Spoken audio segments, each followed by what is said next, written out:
నమస్తే రమ్మగారు. నమస్తే జయ. ఏదైనా ఒక సరదా కథ చెప్తారా? మంత్రగత్తె భూషాణం చెప్తా. ఓహ్! చాలా బాగుంది కదా. ఇంట్రెస్టింగ్. ఆ! ఓ వ్యాపారస్తుడికి 4 కొడుకులట. పెద్దవాళ్ళు ముగ్గురు నార్మల్ కిడ్సే. ఆఖరి వాడు కొంచెం అమాయకుడు. వాడి పేరు వెంకటప్ప.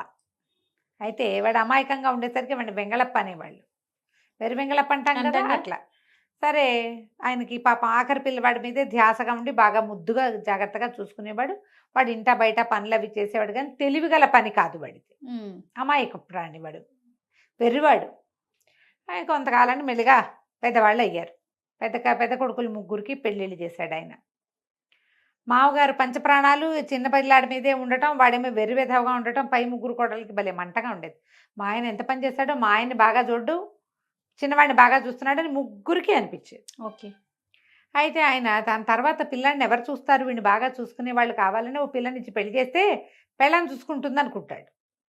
సంబంధాలు చూడబోయేసరికి అలా కోడళ్ళు ఏం పెద్దగా ససిపడినవారు. వాళ్ళకి మంటగా కూడా ఉంది. సరే, కొన్నాళ్ళకి మామగారు కాస్త మరణించాడు ముసలాయన. మరణించేసరికి వీళ్ళకి ఆస్తి స్వాస్తి ఉన్నాయి. అన్నయ్యలు ముగ్గురు వ్యాపారాలు, అవి వ్యాపారము, వాళ్ళ వ్యవసాయము అన్నీ వాళ్ళు చూసుకునేవాళ్ళు. వీడు ఇంట్లో ఉండి ఇంట్లో పనులు చేసి పెట్టేవాడు. క్రమంగా ఈ వదినలకి వీడి పీడ విరగడి చేసుకోవాలి, అన్నయ్యలు కూడా వీడి పెళ్లి చేద్దామంటుండేవాళ్ళు. వీడ వెరితో పాటు వీడికి వచ్చే పెళ్ళాన్ని కూడా ఎవడు చూస్తాడు? మనమే కదా చూడాలి ఆ అమ్మాయిని కూడా. ఇప్పుడు చూపు తెలివిగలదనుకో, ఏదో ఇంట్లో పనులు గిన్లు చేస్తుంది, వంట చేస్తుంది. కానీ వీళ్ళ ఖర్చు వాడేం వ్యాపారం చేయలేడు, వ్యవసాయం చేయలేడు, ఊరికే పని చేస్తాడు. వీళ్ళు ఎలాగైనా వీడి పీడ విరగడి చేసుకోవాలని పుట్టింది వాళ్ళకి. అన్నయ్యలు కూడా శ్రద్ధగా చూసుకునేవారు వీడిని. వాళ్ళు ఎన్ని రకాల పనులు చెప్పేవాళ్ళు, వాడికి తిండి సరిగ్గా పెట్టేవాళ్ళు కాదు. వాడు చక్కగా చెయ్యెత్తు మనిషి, దెబ్బ పండల్లే, చూడ్డానికి బాగుండేవాడు. తండ్రి మంచిగా పోషించాడు కదా. వాడు ఏదో కాయా కసరు కోసుకుని తినేవాడు, వదినలేదో అన్నం పెట్టేవాళ్ళు, ఏదో చేసేవాళ్ళు. క్రమంగా ఒకనాడు పెళ్లి సంబంధాలకి ఎవరో పెళ్ళిళ్ళ పేరయ్య వచ్చి మాట్లాడేసరికి వీళ్ళకి ఒళ్ళు మండిపోయింది. ఏమైనా సరే వీడిని ఇంటి నుంచి తోలేయాలి ఎలాగోలాగా. వాడు ఏ మాట చెప్తే ఆ మాట వింటాడు. అమాయకుడు కదా, వీడిని పీడ విరగడి చేసుకోవాలనుకుని సరే ఇవాళ చూద్దాం అనుకున్నారు. అన్నయ్యలు ముగ్గురు వ్యవసాయంలో ఏదో బిజీగా ఉండి ఎక్కడో వెళ్ళిపోయారు. ఎవరు లేరు ఇంట్లో. వీళ్ళు కుర్రాడే ఉన్నారు. ఈ అబ్బాయి ఏం చేశాడు, బయట దొడ్లో ఉన్న చెట్లు బోల్డ్ ఉన్నాయి, కూరపాదులు అవి చాలా పెట్టారు. వీడే పెడతాడు అవన్నీ, కూరలు కోసుకురావటం, కూరలు తరిగివ్వటం, ఆ పనులన్నీ వాడివే. పాదులన్నింటికి నీళ్లు తోడిపోసాడు బావిలోంచి. పని కదా అది. అక్కడి నుంచి 3-4 తొట్టెలు గోళాలు నింపాడు. సాయంత్రం దాకా వాడకానికి కావాలిగా. ఆ వదినలు అసలు బావిలో చేదేయటం మానేశారు కుర్రాడు పనిలోకి వచ్చాక. ఏమీ చేయరు. సరే, అన్ని పనులు చేశాక లోపలికి వచ్చాడు. అబ్బా ఆయాసపడుతూ వచ్చి, వదినలు అన్నం పెట్టండి, వాళ్ళ కంది పచ్చడి సొరకాయ పులుసు చేయాలి నా కోసం అన్నాడు. అనేసరికల్లా వదిలి ముగ్గురు కూడబలుకుని ముగ్గురు 3 చేపలు పడుచు పడుకున్నారు. పడుకునేసరికి వీడు తెల్లబోయాడు. ఏమైంది, ఒంటో బాగుండలేదా? వాడికి ఏంటంటే వాళ్ళ అమ్మలాగానే వదినలని. ఆ ముగ్గురు దగ్గరికి వెళ్ళాడు. పెద్దొద్దని చెప్పింది, అయ్యి బాబోయ్ నాకు ఎంత ఇదిగా ఉందో, చెప్పలేనంత తలనొప్పి నాకు. గోధుమ వన్న తాచు కూర తీసుకొచ్చి ఆ కూరని నిప్పుల మీద వేసి ఆ పొగ పీలిస్తే కానీ తలనొప్పి తగ్గదు. నా వల్ల కాదు నాయన, నేను ఏ పని చేయలేను, తలకాయ పగిలిపోతుందండి. తెల్లబోయాడు. గోధుమన్న తాచు ఎక్కడి నుంచి వస్తుందో తెలియలే. చిన్నోదిన దగ్గరికి వెళ్ళాడు. అన్నమండవా, నీకు ఓపిక లేదా, నీకేమైంది అన్నాడు. నా పొట్టలో పెద్ద పెట్టినట్టుంది, అసలు అన్నం అరగటలేదు, ఇవాళకి నా పని అయిపోయింది. పులిపాలల్లో వాము పొడి కలుపుకు తాగితే తగ్గుతుంది, అంతే. పులిపాలల్లో వాము పొడి అంటే ఏమిటి, అది ఎక్కడి నుంచి వస్తాయి? సరే, 3వ వదిన దగ్గరికి వెళ్ళాడు. 3వ వదిన దగ్గరికి వెళ్తే, కళ్ళు లాగేస్తున్నాయి నాకు, నా వల్ల కాదు, మరి కళ్ళల్లో ఏదైనా పెట్టుకోవాలి. ఏం పెట్టుకోవాలి? బ్రహ్మరాక్షసి కొమ్ము అరగదీసి ఆ గంధం కాటికలా పెట్టుకుంటే కానీ ఈ కళ్ళ బాధ తీరదు నాకు. ఈ 3 వస్తే కానీ మేమేమీ చేయలేం, నీకు వంట వండలేము, నీళ్ళు వేయలేమన్నారు. అయ్యో, వీడు వెలవెల్లాడిపోయాడు. అయ్యో బాబోయ్, ఇంత చక్కగా పని చేసుకునే వదినలు ఎంత వంట చేస్తారో, ఎంత రుచిగా చేస్తారో. వీడికి నచ్చేవన్నీ వాళ్ళు వండుతూనే ఉంటారు ఎప్పుడు. వీడి కోసం కాదు, మామూలుగా వండుతారు.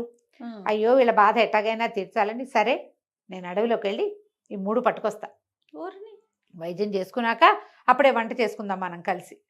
నేను పచ్చడి కావాలంటే నేను నూరుతా, సొరకాయ కావాలంటే నేను తరుగుతా అని చెప్పి అడవిలోకి వెళ్ళాడు. వెళ్ళి సరే దొరికిన పుట్టల వల్ల చేయి పెట్టి చూస్తున్నాడు, గోధుమ వన్న తాచుందా లేదా అని. అక్కడి నుంచి గోధుమ వన్న తాచులు దొరకల. అక్కడి నుంచి పులి కావాలి వాడికి, పులిపాలు కావాలి కదా. ఈయన పూలు ఎక్కడుందా అని వెతకడం మొదలెట్టాడు. వీళ్ళు అనుకున్నారు ఇంకేముంది, ఏ తాచుపాము కాటేస్తుంది ఆ! ఒకటి. ఒకవేళ తాచుపాము కాటేయలేదనుకో, ఏ పులి ఏ పులి ఈయన పులి పాలు కావాలంటే ఎక్కడి నుంచి వస్తాయి, పులి ఈయన ఉండాలి. ఈయన పులి మనుషులను చూస్తే మీద పడి మింగేస్తుంది. హ్మ్. ఈ 2 చోట్ల తప్పించుకున్నాడు అనుకో, బ్రహ్మరాక్షసు కొమ్ము అడిగాం. ఏ అదెక్కడుంటది? రాక్షసుడో పొట్టను పెట్టుకుంటాడు, ఇక వీడి ఇంటికి రాడు. హమ్మయ్య! అనుకున్నా. వీడికి మనం ఏం చేయక్కర్లా, వీడి రేపొద్దున వీడి సంపాదన లేని వీడితోటి వీడి పెళ్ళాన్ని కూడా మనం పోషించాల్సిన పని లేదు. వాడు ఎక్కడ పోయాడో మా తెలియదు అంటాం అంతే అని వాళ్ళు స్థిమితంగా ఉన్నారు. వీడు వాడవంతా వెతికాడు. బ్రహ్మరాక్షసి ఎక్కడున్నావు అని అడుగుతూ, ఆహా! అమాయకుడు కదా, ఈ పులి కోసం చూశాడు. పులి లేదు, మేకలు కాదు, లేళ్ళు, కుందేళ్ళు, ఒకటో ఆరో నక్కలు కనపడ్డాయి. ఇక వెతికి వెతికి ఏం చేశాడు, ఇక అడవిలో అరవటం మొదలుపెట్టాడు. ఓ బ్రహ్మరాక్షసి ఎక్కడున్నావో కనబడు, ఓ పెద్ద పులి ఎక్కడున్నావో కనిపించు, మా వదిలికి ఒంట్లో బాగుండలేదు అని కేకలు పెడుతుంటే అక్కడ ఏమైంది, ఆ అడవిలో ఒక పెద్ద దిబ్బ లాంటిది ఒకటి ఉంది, ఒక చిన్న కొండ అనుకో.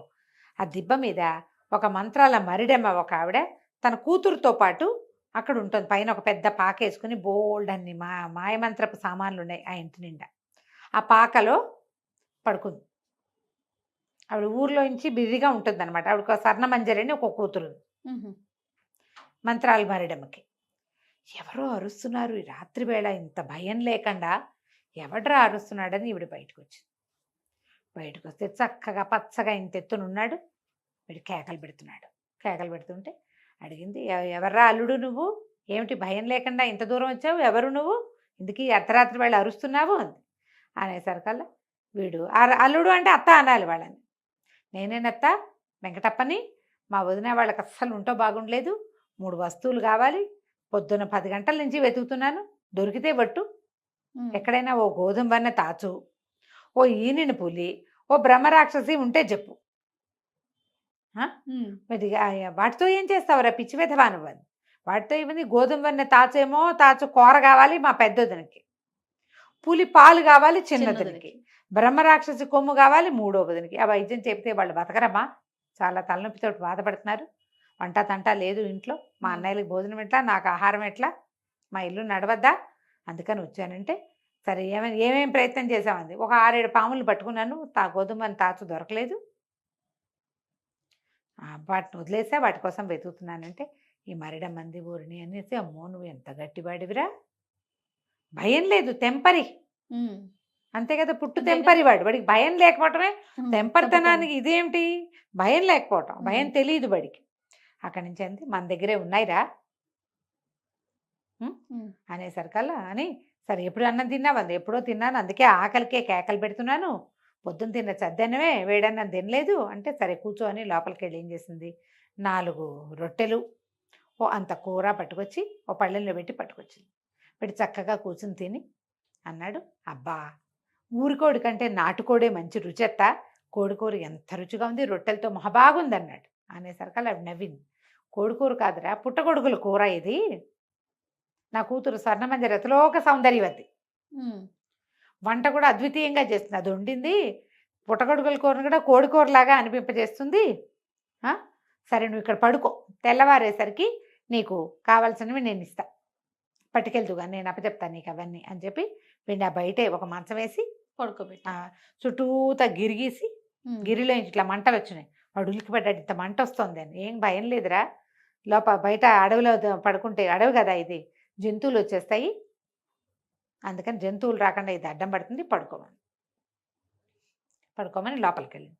కూతురు లేదు, నిద్రపోతున్న కూతురు లేచిందమ్మా, ఎవరైనా నీ నేపాల మాంత్రికుడు వచ్చాడా, నేపాలం గురువు గారు, రాత్రిపూట గోలేమిటే పడుకోనివ్వకుండా మళ్ళీ గురువుల్ని వాళ్ళని వెళ్ళి తెస్తావు, అసలే నువ్వు మంత్రాల మరిడివని నాకు పెళ్ళి అవ్వటం లేదు, ఈ గురువులను కూడా దించావంటే ఇక అసలు పెళ్ళి ఊసే ఉండదు నా బతుక్కి అనేసరికల్లా వాళ్ళ అమ్మంది, ఆ మరిడమ్మంది, పెళ్ళికి కొదవే, బంగారు లాంటి కుర్రాడు ఒకడున్నాడు, తలుపు తీసి చూడు వాడు బాగున్నాడో లేదో. తలుపు తీసుకుని వెళ్తే ఇంత పొడుగున మంచం పొడుగుతా నిద్రపోతున్నాడు వాడు, చూడ్డానికి చక్కగా ఉన్నాడు. సరే లోపలికి వెళ్ళి బాగున్నాడమ్మా అంటే, చక్కగా వాడిని పెళ్లి చేసుకుంటావంటే చేసుకుంటాను.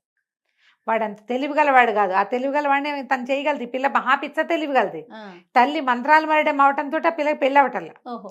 సరే రేపు పొద్దున్నే మీ ఇద్దరికి పెళ్లి చేస్తాను అని చెప్పి తల్లి కూతురు పడుకుని నిద్రపోయారు. మర్నాడు పొద్దున్న లేచాడు, నా సామాన్లు ఏవి అన్నాడు. సామాన్లకి ఉందిలే అల్లుడు, మా అమ్మాయి చక్కగా వంట చేస్తుంది చూసావు కదా, మీ వదినలు సొరకాయ పులుసు అన్నావు, మా కూతురు అయితే పుట్టగొడుగుల కూరని కోడి కూరలాగా భ్రమింప చేసేలాగా వండుతుంది, దాన్ని పెళ్లి చేసుకుంటావా, నీకు కావాల్సిన వస్తువులు ఇస్తాను. వీడన్నాడు, నాకు కావాల్సిన వస్తువులతో పెళ్ళి ఏమిటి, ఏదైనా చేసుకుంటా, అదే కదా. మా వదిలిన తలనొప్పులు తగ్గాలి అంతే అంటే సరేనని చక్కగా ఇద్దరికి పసుపు బట్టలు కట్టించి శుభ్రంగా పెళ్లి చేసేసింది అడవిలో. చేసేసాక ఒక భోషాణం చేతిలో పెట్టింది, ఇంతది పెట్టే, మీ వదిలిన ముగ్గురికి కావాల్సిన వస్తువులు ఇందులో ఉన్నాయి, చీర సార్లు వాళ్ళకి ఇవ్వాల్సిన ఉంటాయి కదా, మరి పెద్ద కోడళ్ళకి ఇవ్వాలిగా, అవన్నీ ఇందులోనే ఉన్నాయి, చూసుకోమని వాళ్ళనే అని చెప్పింది. వీడేం చేశాడు, ఆ అడవిలో ఎవరో పోతుంటే వాళ్ళ చేతి నెత్తికి భోషాణం ఎత్తించి పెళ్ళాన్ని వెంబడి పెట్టుకుని తీసుకుపోయాడు. తెల్లవారేసరికల్లా వదినలు ఇంకేముంది, మధ్యాహ్నం 11 గంటలు అయ్యేసరికి పెళ్లి కొడుకు పెళ్లి కూతురు వాకిట్లో బాకా బాజాతోటి కనిపించారు. తెల్లబోయినారు, చక్కగా ఉంది పిల్ల, పచ్చగా పసుపు మిసమిసలాడుతూ ఉంది, చక్కగా పసుపు బట్టల్లో దండలతోటి, మొహం మీద బాసికాయలు అవి కడతారా, మెడలో కర్పూరపు దండలు అవి కనపడేసరికి వదినలు ముగ్గురు తెగ తిట్టిపోసారు.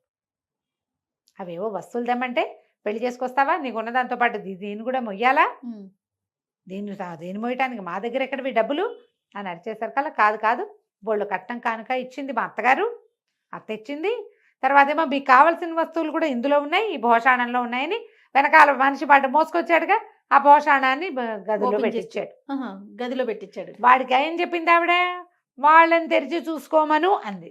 ఓహో, తూచా తప్పకుండా పాటిస్తాడు వీడు, తను చూద్దామనుకోవాలా, అవి వదలకి చెందేవి నాకెందుకు, ఓహో అప్పచెప్పాడు. పెళ్ళని లోపల తీసుకుపోయాడు.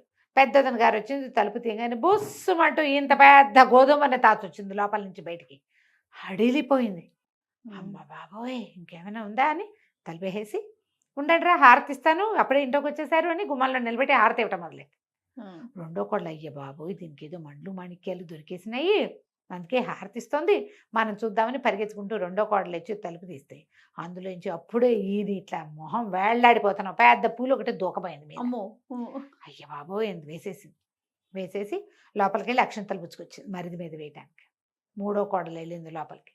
మూడో కోడలు వెళ్ళి తలుపు తీసేసరికల్లా ఏముంది, అందులోంచి పెద్ద ఒంటి కొమ్మున బ్రహ్మరాక్షసుడు ఒకడు మీద పడిపోయాడు.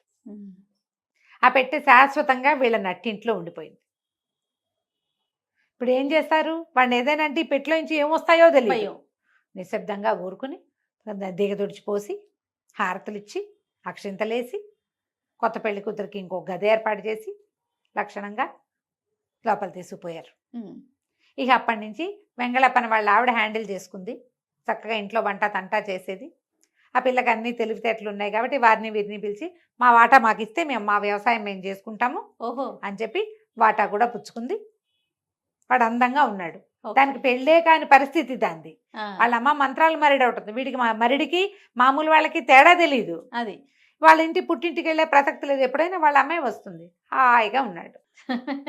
అంటే మనుషులు చెయ్యొదిలేసిన అమాయక పిల్లలకి భగవంతుడు ఎక్కడో చోట చెయ్యి ఏర్పాటు చేస్తాడు, ఎక్కడో చోట. అంతే, వాడి తాలూకు మంచితనమే వాడి శ్రీరామ రక్ష. అంతే కదా కంచికి మనం ఇంటికి. నమస్తే. నమస్తే.